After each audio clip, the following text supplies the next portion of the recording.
that still had last year's panel title, the Vulcan Skull Combat Academy? Oh, you guys weren't expecting that, because if so, we're going to have to start hitting you with chairs. We did that. We did Where's that panel. Spike? Oh, he's dead. It's us.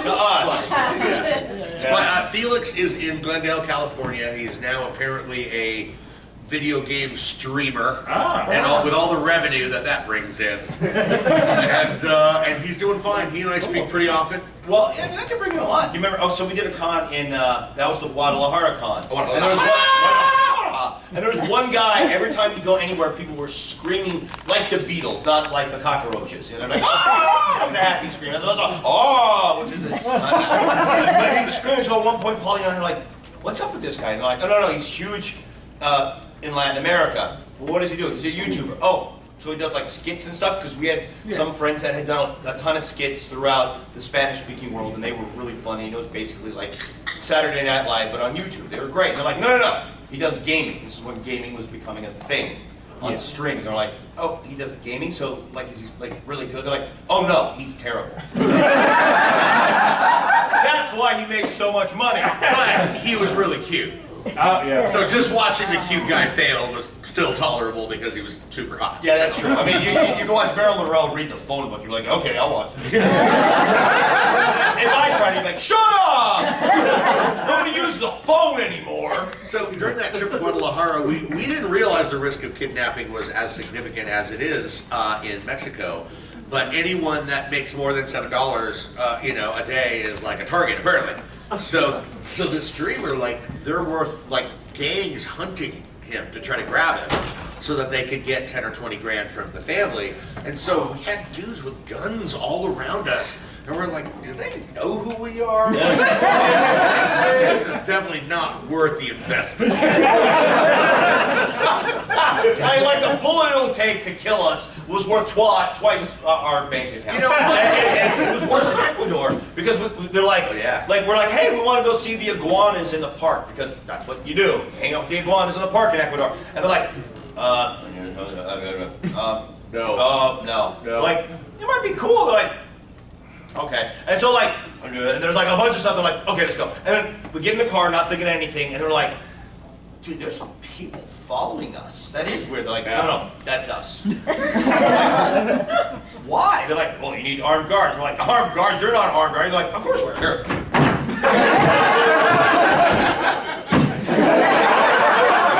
Our advice to you is never ask someone if their gun is real. Because if they've got it, it's a good bet it probably is. I'm really annoyed by the question. Like, you think that I am such a schmuck that I would carry a fake gun?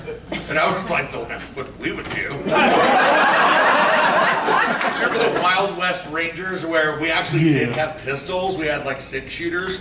But they were like children's toys, so they were like 40% actual size. There wasn't even enough room on them for my pinky. Yeah, I always thought that has a bang. Yes, exactly. Because that's a joke that flew in the 90s, since that was, one of those novelty toys from the 30s. Hey, is your gun real? Well, do you guys have any questions for us any burning questions? Do you want to know who we hate, who we love, who we love to hate? Financial advice. Don't do that. I was doing some math this morning at the table, and it was like this. And someone came up and tried to talk to me, and I looked up like, please don't make me start again. Watching us try to, because obviously we're partners, and watching us try to figure out the finances, take everything and divide it by 2, it's like, ooh, you're really asking for some trouble. Like, everyone yesterday was terrified that there was some kind of, speaking of guns, some kind of gun event, because they heard, blam, blam, those are brain cells, and Paulie and I go, ah! You didn't hear it. Well, let me ask you this. Do you guys have a fun time this weekend? Yeah!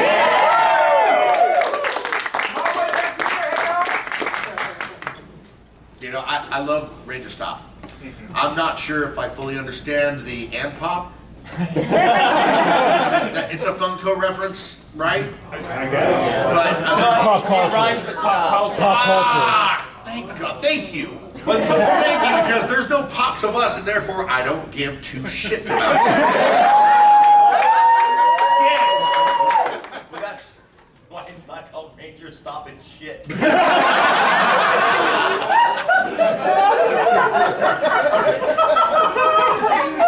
a pop-up convention. Well, dude, that would be funny. That is a good reason to tell the Rangers to stop, though, right? Just stop it! No!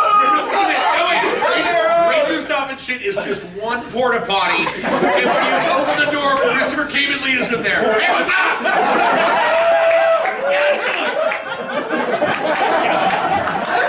The shit stop, though.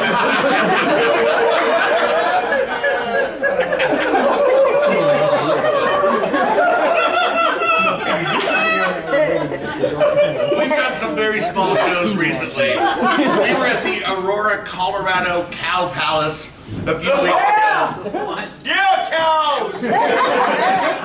It smelled like cows. We were fairly confident it wasn't us because of our Lord Drakkar Noir. But it did smell like cows. And the only thing that I got for my trouble was COVID.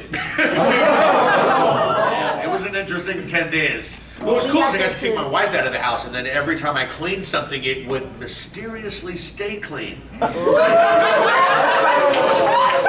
were no weird, funky art piles of like drag or silversmithing or whatever she's doing today, or they are doing today, depending on the day. So anyway, any questions? Anyone? Bueller? 7? Yeah, right there. How about you, sir? I want to know all the hijinks y'all done. Did you ever get hurt? Oh, that's a good question. Emotionally? Mostly because there's not a pop of us. That's the real emotional. You know, when you work on a TV show, generally speaking, unless you're really famous, when the toys come out, even though they look just like you, you don't get anything for that. They own your likeness in perpetuity in any medium now existing or yet to be invented. That's like verbiage out of the contract. Yeah. And so we're okay with no pops because there's no rage. There's no rage that follows. What do you got? With that being said, we never got hurt. We had good stuntmen. Oh, sorry. And we had good people that taught us what to do.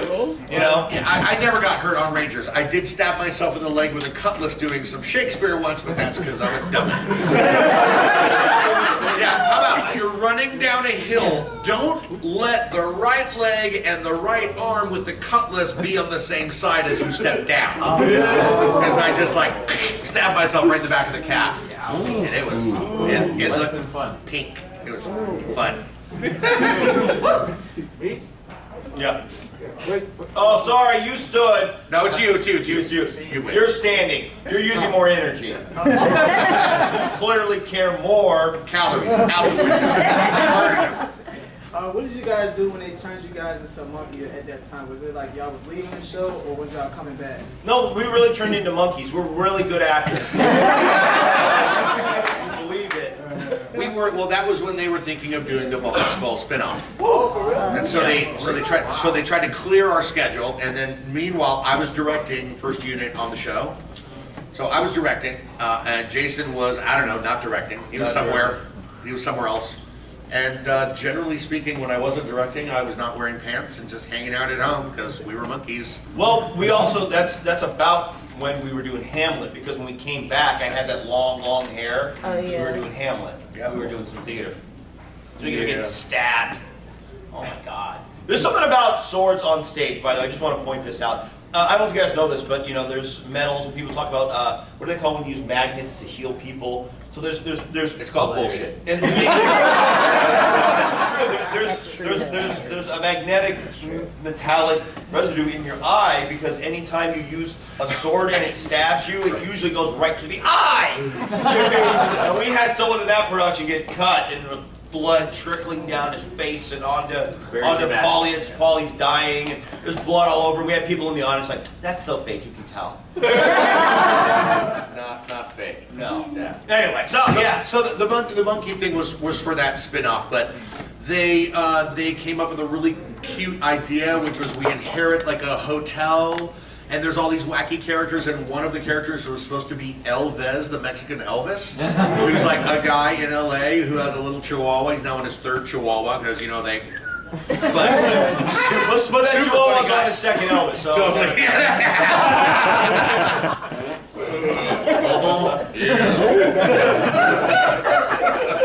It was like a Pee-wee's Playhouse kind of. It was very Pee-wee's Playhouse, and so the focus group tested it with a bunch of kids, and because there were no robots or kung fu, kids did not give two shits about it, and they had us come back to the show because there was no spin-off of that. Yeah.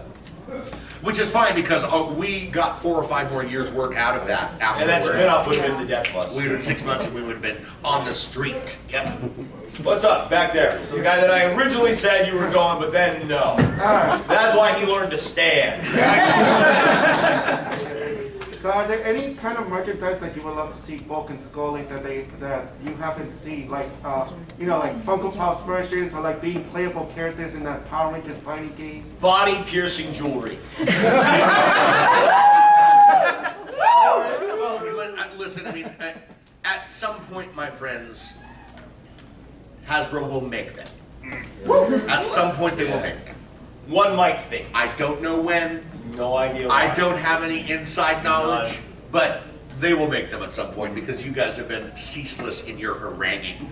Oh, the baby back there is clapping. That's the only person clapping is the baby who doesn't know what. It's more like clap back. The baby's like, shut up! Shut up! Zip it!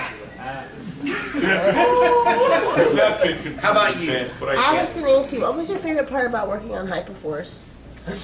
Well, honestly, the best part of Hyperforce was that in canon, company approved, we got to do a body positive, chunky ass Ranger. And that is huge for this show. Yeah. Because they never, I mean, the Japanese did it in like 1970.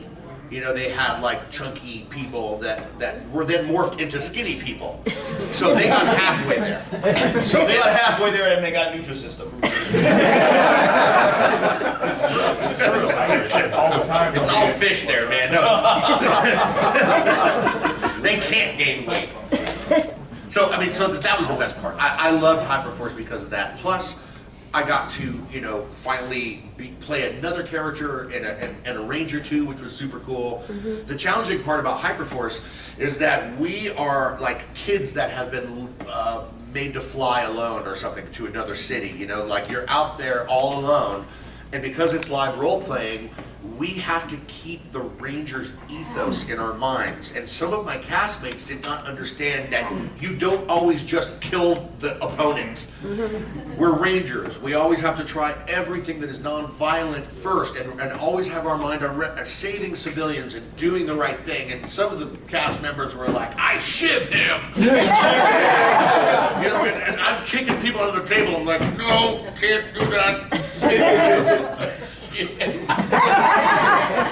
It's true. Okay, who's next? How about you right here? Okay, so a lot of y'all, when y'all are doing Bulk and Skull and all that stuff, y'all do just live here. It's a lot of old school style comedy. Who did you study? What kind of things you look at? What inspired y'all to do that kind of fun, old school slapstick kind of thing? Well, don't forget back then in the day, they were still playing a lot of that on TV, right? Yeah. So you had the Three Stooges was like an hour a day. There was also, you know, Gilligan the Skipper was there. My dad was a huge fan of slapstick comedy, so I watched a ton of Laurel and Hardy. They almost made a young Laurel and Hardy, but Hal Roach or whoever owned it didn't allow it. So a lot of Laurel and Hardy, a little bit of Fatty Arbuckle and Buster Keaton. Except the end. Except, yeah. But Coke wouldn't be a sponsor. Oh, sorry, no Fatty Arbuckle fans, never mind. No. Okay, so That's good. But that old school slapstick stuff, we loved. We loved that stuff. It was so much Before fun. we knew each other, we loved it. Yeah, and that's one of the reasons we got along so well. So when we came together, we both had very similar backgrounds, which was mostly Shakespearean work and a love of physical comedy, and a real will to break it down into its component parts, because all of those great comic duos, nothing is ad-libbed. Everything is like choreographed, like ballet. Like it is, it's like music. Yeah. Really. So once you understand that, and you can kind of start to build your own thing. Like we got to kind of flip it but we were lucky because we could just act like dicks. You know? Yeah. That's all At least in the beginning. Well, you know? and then it was a matter of where that kind of stuff came in Yeah. really useful because we could just act like the dicks on our own with the Yeah. influence. Where it became interesting was when we're like, well, we've already done this. We've already done this. What do we do new? And Paulie was really good at making sure we rehearsed no matter what kind of pissy mood I was in. But watching those things was good because you take somebody like Keaton. You know, everyone thinks that those guys are always like, whoa, but they're not. There's actually a lot of subtlety, which is where it's really funny. The whole thing about when we're counting 1, 2, 3, 4, 5, 6, 7, 6, 5, 4, 7, 8, 9, 7. Like that is both a great Buster Keaton deadpan thing. You know, that blam. You know, that's when it's funny is when you do the deadpan. So that's where the art comes in. Is once you've tried everything else, and you're like, what can we? How can we make this interesting? And again, Paulie was really good at saying, let's make it interesting. Let's come up with a thing. Yeah, So, and it's well- very noticeable. We've been watching the latter seasons because we did In Space and when we keep up. But when y'all are with Professor Phenomenus or when y'all are with Lieutenant Stone, and you've gone from bullies to good-hearted bunglers. Well, and Lieutenant Stone was, I think it was Doug Sloan that came up with that, or was it Terry? They decided Bulk and Skull were funnier when they had a third authority figure over them, goading them in the right direction, which is a little bit Three Stooges. He's the Mo. Yes. Right? He's Mo. But it's also because even like every Laurel and Hardy, you have the wealthy dowager shows up Yep. with her pearls, you know, so. You're straight, man. Yeah, exactly. I forget now. It's you, Darby. Come on. You! Me? Yeah. Yeah, so Lost Galaxy, Jason, you wanted to leave the show. Yeah. Paul, you stayed on, but you were only in about 3 episodes. I call that the couch year. Was there an original intent to have you on more, or like was there something behind the scenes? Narvi quit Yeah. and left, but they had me under contract. They were paying me weekly, so I was on call all the time. And so I just got really into packing some calories on and just ripping a bunch of bongos. Well, and they intended to use it more because Lost Galaxy needed comedy. Just like Bulk and Skull were not in the original concept, other than just a plot device to show that the Rangers were badass when they're not. But they were only going to be in a few episodes. The Rangers were going to do the comedy, and so was Richard Ginelli. But then they realized having 2 guys who were young worked for the comedy. So when I left, they really relied on Paul and Paulie for the comedy. They didn't know where to go with it writing-wise. Well, that's why you didn't really see me that much, is because they didn't know what to do with me. Yeah. You know, I mean, basically, I was like Ernie for like 2 episodes, right? Which again, Paulie is capable of doing, but that wasn't the character of Bulk.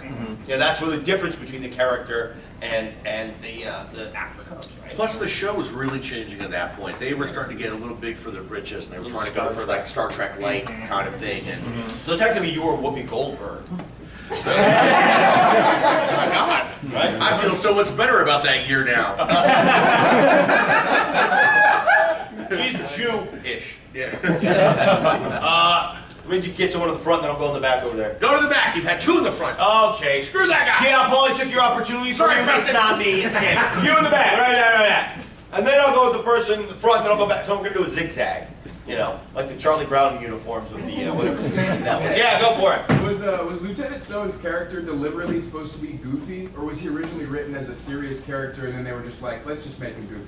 No, I think he was written somewhat kind of daft, you know, but really, you know, our homie Mr. Bullock took it to another level, Yeah. and kind of did his own thing, kind of just working off of us. Yeah. Right. You know. Well, I think he was more serious. Well, because he was supposed to be intimidating. He was. Well, sometimes he was, but other times, you know, he really ramped up that frustration with the idiots bit. You know, Yeah. he took it farther. Oh, than, yeah, definitely. Than was scripted. Well, and I think it's because he was a hard ass, he could be more frustrated. That's the thing, if you're like, we want this character to be this, and that's the way a lot of producers and a lot of, even first seasons of great shows, the character is this. And then it develops from there, right? That's why if you want to get into a show and your friend's like, you got to watch this show, it's great. And you start at episode 1, you're like, this sucks, what are you talking about? You know? Sopranos is a great example. You know what the original slogan for The Sopranos was? It was a poster of him, like very, you know, Godfather, and over here all the good fellas, right? Looking all badass and stuff. And over here is all of his family. And I said, if the one family doesn't kill him, the other will. You know, so here's one note. You know, he's a mobster, but wait for it. He's also a dad in the suburbs. So Lieutenant Stone was the same thing. He's just mean to Bulk and Skull because he's their boss. Well, Greg's a good actor, so he developed it from there. You know? Greg and I communicate pretty often these days, and he's doing great. He lives in SoCal, he's got a great job, he's totally happy, does not have any interest in coming to these. He has some really good personal reasons that I don't need to go into. But they're good ones. They're perfectly reasonable, you know. Agoraphobia. All right, right here. Are there any embarrassing or funny things that happen on set? No. Sets? No. Just putting in the whistle. Okay, anybody else? Back there. Yeah, go ahead. Raise your hands. Back when on the sets, like when y'all were having to wear the civilian clothes for your characters, did y'all like have a choice with the design, or was it already picked out? We did. Yeah, we got to build. See, a lot of times when they make a TV show, they write these characters and then they get a casting director and they go cast them. We're a little different because we did that promo pilot that sold that show, the show to Fox originally, and I had like the weird hair and I went down the bowling alley on a skateboard in my pants. And they saw that and they were like, wait a minute, we should do a Laurel and Hardy thing. Like, so basically so they built Bulk around me.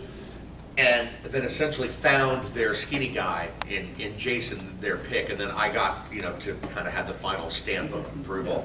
And so the good thing is so we made our characters kind of like caricatures of us on our worst days, I think is a good way to say it. And we had and we were both kind of punk rock.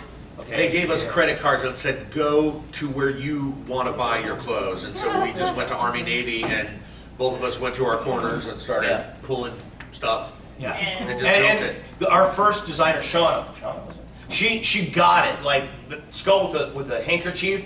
That was her idea. She based it off the Clash. And I made him a little more seditious, although he looks more Ducky Dale. But yeah, and even so when we did the movie, actually, it was the same thing. They're like, what do you guys want? And they went shopping with us and went to the same places we always did. That's how Skull ended up wearing that Einstein t-shirt that cost them $10,000 because they didn't get clearance. All right, the woman in the back with the small person who poops in his pants. Is that your husband? Oh, there he is. Sorry. Yeah, so we kind of had a question with how, you know, Bulk and Skull are like working for Lieutenant Stone at the detective agency after they all got fired. And then they're always like crashing in nice cars, and like the next episode he has another nice car. And like, we were wondering if there was like a reason like behind the scenes for why Lieutenant Stone seemed to have all this money, or is he just like embezzling from the police department? Intriguing. Yeah, he's a crooked cop. Well, clearly he started a detective agency. He was no longer working for Angel Grove PD. So who knows? It's a good question, though. He had really good insurance. What's your question? You kind of touched on it a couple times, but like over the years, was there a point at which Bulk and Skull scenes in the scripts became and Bulk and Skull? Yeah. Oh, I like a Bulk and Skull is a verb. I never heard that. I like that. I'm gonna do a Bulk and Skull. In the last 2 years, there were many scripts where it would just say Bulk and Skull do something funny. Which was kind of, you know, I went to a writers meeting one time and insisted that they actually work for their money. Yeah. We used to say that a lot. That's how we got cut out of a lot of the movies. That at one point they're like, "No, come up and do something funny," and Paulie Snides off and goes, "Get a writer."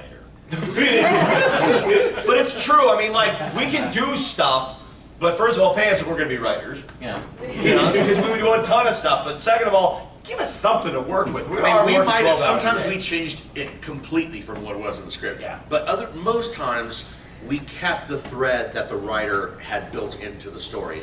And those are the best bits because they're contextual. It actually makes some kind of sense in the flow. And we had directors that knew how to work with us. I mean, Terry was really good. Bob was actually really good. So, sorry, my vocal box.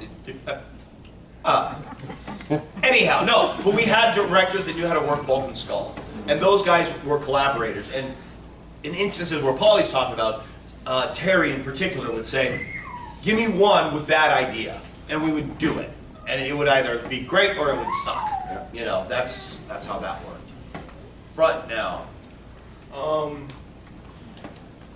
Have you ever read the comics where Bulk and Skull became Power Rangers? Mm-hmm. Yeah. We like what they do with Bulk and Skull and Boom. The writers for Boom were great, just in general. Ryan, Kyle, like they just had great stories for everyone. Boom's basically like fixing the entire history of the series, which is kind of cool. And it's, I mean, hurry. Yeah. Oh my God, because we're all gonna die soon.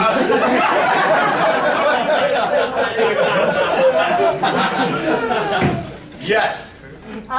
So when you were younger, when you first started doing all of the filming with the Power Ranger series, was there any like bucket list item that you got to do that you never thought would be possible outside of the filming?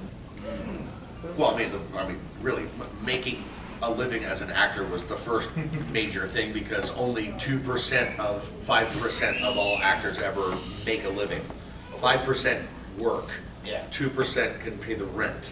So huge opportunity as a young actor to actually achieve our dream so early in life. There were other things, like for me personally, like directing the series. You know, directing television was always a dream of mine, and I worked very hard to get the chance to direct the show. So that was a huge deal for me personally too. Yeah. And then there was little things like, you know, having a pie fight on film. I mean, that's the American dream. That's why we're so screwed up, right? That's all anyone wants. Just like food fight, you know, like we were just so psyched on that. It's like, who gets to do that? You say food, to yell those lines and do a Western. Yeah, right there. Me? Yeah, you, and then we'll go in the back. Okay. I was just wondering what it was like to transition from being an actor into directing your first episode. It's hard. It's hard. Before I directed, I actually was a first assistant director when we were in Australia. So all that like early colonial America stuff, the giant rats, like that was filmed outside of Sydney at a old Sydney town, like colonial, historical, almost like colonial. It's a great island. We'll take it. Thanks. Yeah, let's make a theme park about that. It seems like a great idea. But so that was, you know, that was my indoctrination into what it was really like to work in television, which means you have no time, you have very little resources. The thing that you think you need the most, they just tell you no, figure it out. We've given you everything you need to make it work with this.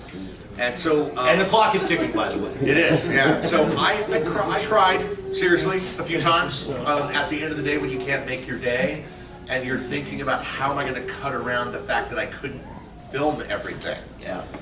You learn a lot quickly. Yeah, it was kind of maddening sometimes. And then they made me work with kids, and you only got those little bastards for 4 hours when you turn into pumpkins. Because they need to go to school, right? School, what? Well, and they didn't tell them that either. Well, that's also the old W.C. Fields adage from Slapstick. Ever work with dogs and children. Yeah. Way in the back, and then we're going to come back to the front. Then we're going to go over there, then we're going to go up there. Then we're going to go over there. We'll go, you know, up in the stratosphere. There we go. So I have just two little questions about your send-off in Samurai.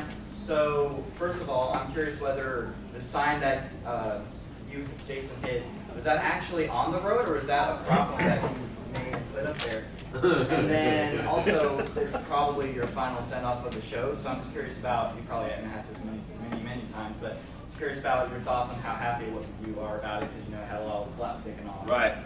Well, I will say this.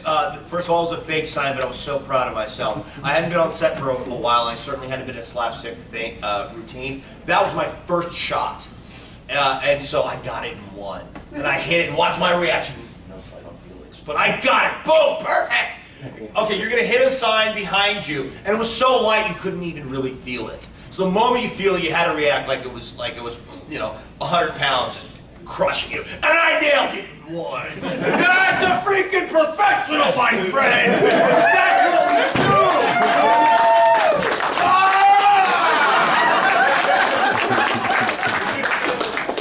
So that being said, no, that send-off sucked. And Paulie and I both cried about it because it sucked. I was like, if you watch it, it's sad. It's sad. Really and the sad. reason it's sad is because they weren't going to have him on Samurai.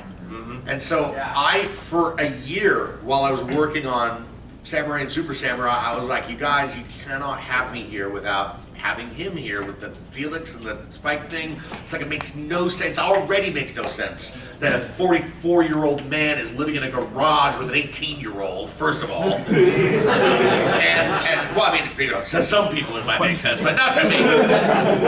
and then finally, when they finally agreed, like Jonathan was like, okay, Paul, we'll reach out to him, we'll get him here for the final episode. And I was like, dude, thank you, man, thank you for doing that, because we really need that to close the loop. Now, it did end up being super sad, but that's because of the writing. Yep. You know, because there's not much we could have done with that. You know, I think one good thing that they did was made you insanely wealthy, right? Which is kind of cool. Which again makes no sense. You know, And then they also like made it like we didn't know each other for 10 years. You know, my kids living with them. Exactly. See, it's just like like this ain't Star Trek. You know what I'm saying? Like there's no through line here with any thought process. We just look at the Japanese footage and we're like, shit, what do we do? Now, there's one thing I will say. I got two things. I got two demands met by the company. The second one is it was my birthday when we shot the dream sequence in the alternate pocket universe where it was in a full samurai costume in the size 5X. And so the whole day I was like, it's my birthday. Guys, it's my birthday today. I was like, I want the costume. Paul, that cost like $12,000 New Zealand. I was like, I don't care who's gonna wear it. Who's gonna wear a 5X samurai costume? Because you know what they do in TV is like the end of the shoot, they sell all of it to like out of the closet or like a liquidation shop or something, and it just gets sold anyway. So why not give it to me because I'm so needy? And I have worn that to Burning Man 3 times. It's pretty awesome.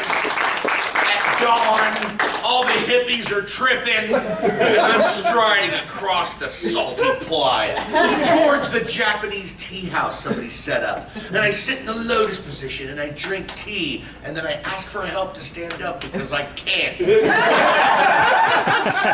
Yeah, the costume was mostly made of linoleum, so it weighed about 85 pounds. Wow. All right, right there. I have two questions. My first question is, what is your degree in, your PhD in? Congratulations. And my second question is, if Bulk and Skull had the power to do a crossover in a very serious show, which one would you pick? For example, Law and Order, Bulk and Skull. That's funny right there. Yeah. I love the cheesiness of that show. I love the play on reality that would give. You know? Yeah. But what's your degree in first, and then we'll. Oh, okay, cool. So my master's is in Shakespeare. My PhD is in theater studies. I'm now at East Stroudsburg University of Pennsylvania. Say that again? East Stroudsburg, Pennsylvania. Is there, how many D's are in that? Shut up! So it's Dr. Skull now, right? It's been Dr. Skull for about a decade. Great, but if your belly hurts, go to the hospital. You don't want me examining you, or do you? It's not Dr. Skull, it's Skeleton now. Hey, that's right. Come on now, it's formal. That's funny too. So what's your TV show? Like if it was like a serious one, like Breaking Bad. Skull, Bulk and Skull. Bulk and Skull in their underwear in the middle of the desert. Nobody needs to see that. Which TV show would you pick? Like a serious one. It couldn't be comedy. I don't know. I think maybe red shirts on Star Trek. Background, like really overacting while everyone else is like really serious. Because they would give me reasonably assured we wouldn't get sucked in for another 10 years, you know? We're red shirts, you know, we go back. That's funny. Lower decks. I'm with you on that. Yeah. That's funny. All right. Let's get on this side because you already had one. You had one. One for everybody. I feel like we hear you guys are talk more about the first movie, Turbo. Was it not much to talk about that? Okay, so let me put it this way. Was it just Australia? The first movie, we went to Sydney, Australia, and filmed for about 6 months. The second one, we went to the other side of town and were put in water for about 6 days. Turbo was basically just like filming the series. Yeah. It was not special at all. I mean, it was just in our worlds. We get a call time. It's in Van Nuys. They have a water tank there. You know, like there was one trip over to Hawaii for that one beach scene, and they did not even overnight us. We flew in, we shot, and we were on a plane home. I think they overnighted us, but if we wanted to stay longer, we had to pay for it out of our own pocket. You know, the big $89. Couldn't afford it anyway. But we liked working with David Winning on that one. That was fun. Yeah, it was fun. Yeah, David was great. Yeah. What was your favorite season to work on and why? Well, the beginning for sure. Yeah.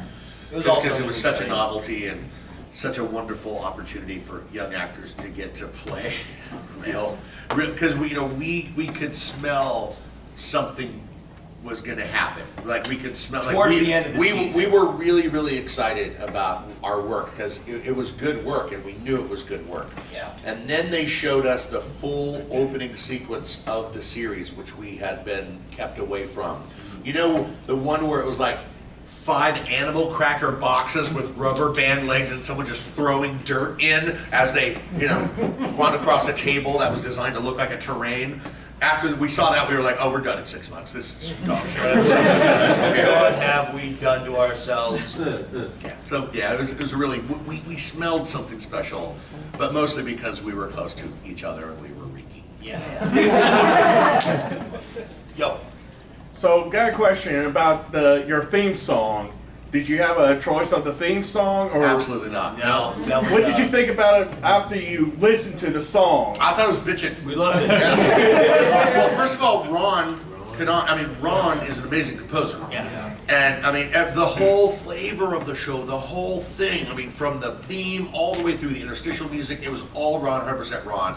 And when he actually let us hear it when it was done, and I loved it immediately. Because it started off with the trombone version, the tuba start, which is, I just think it's hilarious. Yeah. It is like classic comedy.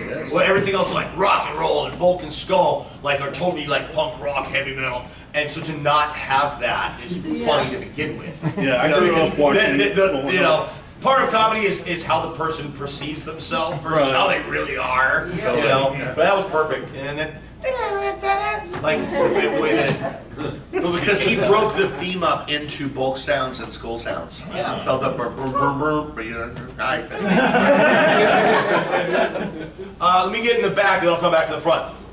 So how was it to transition from Vulcan Skull to Officer Vulcan, Officer Skull? How was that transition? Well, in some ways we liked it because the previous character spine arc was, there's only so much you can do with those particular arcs. So that gave us something else and a wealth of comic material. Well, a critical part of any acting role is having a super objective for your characters, the overarching thing that person wants. Well, becoming a junior cop was perfect. Yeah. And that all went down because I wanted to cut my hair. I'd had long hair for like 10 years. I was over it.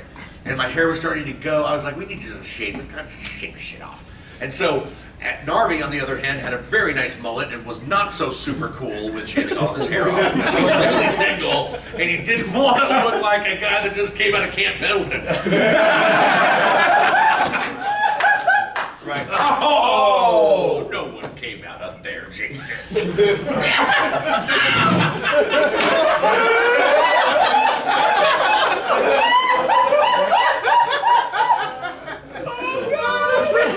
All right, guys, this is the last question. Last 2 questions. Let's do them quick. How about you? And I'm sure that the both of you have had this question asked 1,000 times. As yourselves, as well as Bulk and Skull,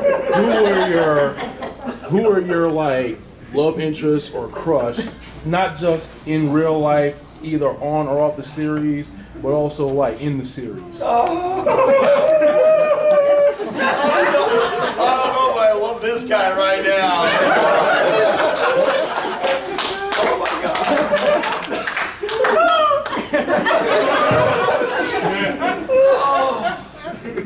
Breathe.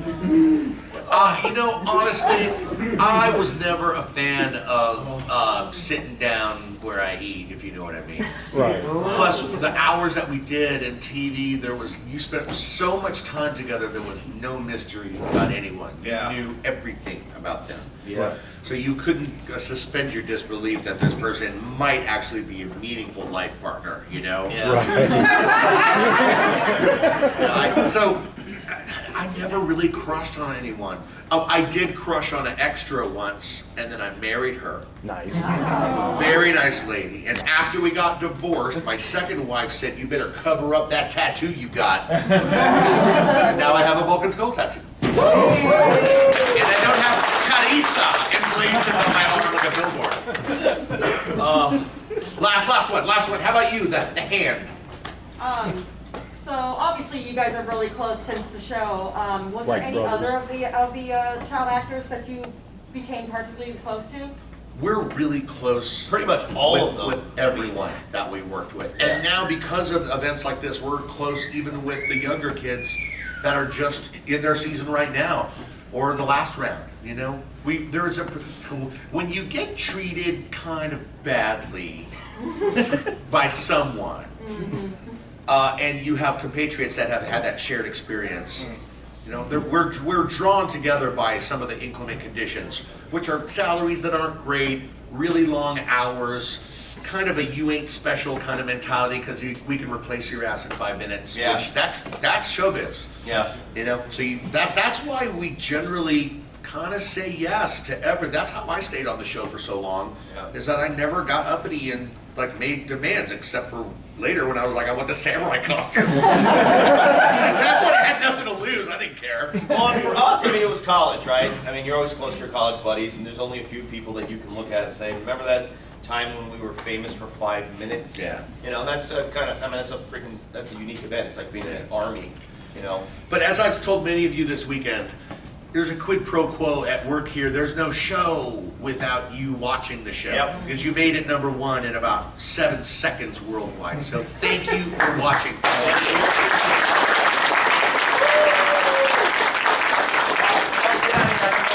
Yeah. Have a good day, guys. Have fun.